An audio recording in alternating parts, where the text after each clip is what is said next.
আসসালামু আলাইকুম। প্রিয় অভিভাবক ও শিক্ষার্থীবৃন্দ, আগামীকাল বাংলাদেশে শুরু হতে যাচ্ছে এসএসসি ও সমমান পরীক্ষা 2026। এই বিষয়ে কিছু বলতে আজকে হাজির হলাম।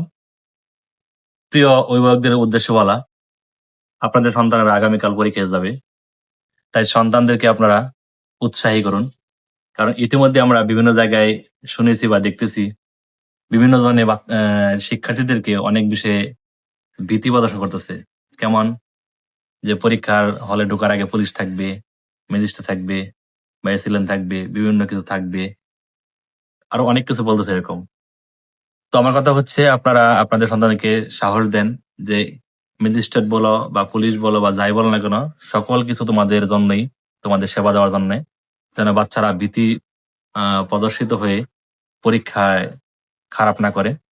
এবং প্রিয় শিক্ষার্থী, তোমাদের জন্য এতটুকু বলা আজকে, প্রিয় শিক্ষার্থী, তোমার জন্য বলা হলো এটুকুই, তোমরা সাহস নিয়ে পরীক্ষার হলে যাবে অবশ্যই। কারণ যত আয়োজন আগামীকালকে শুরু হবে, সকল আয়োজন তোমাদের জন্য। এবং তোমরা শুধু এতটুকু মনে রাখবে, আগামীকালকে যে পরীক্ষায় তোমরা বসতে যাচ্ছ, এই পরীক্ষায় তোমার ভবিষ্যৎ নির্ধারণ করবে। অর্থাৎ তুমি যদি ভালো পরীক্ষা দিয়ে ভালো ফলাফল অর্জন করো, ভালো একটি কলেজে ভর্তি হতে পারবে।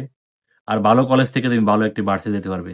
এবং ভালো ভার্সিটি থেকে তুমি বের হয়ে তুমি ভালো একটি পেশা পাবে, যার দ্বারা তোমার ভবিষ্যৎ জীবন সুন্দর হবে। তাই তোমরা ভয় না পেয়ে তোমরা যা শিখেছ ততটুকুই প্রশ্ন পাওয়ার পরে ঠান্ডা মাথায় অবশ্যই লিখবে, যেন তোমাদের কাঙ্ক্ষিত ফলাফল হয়।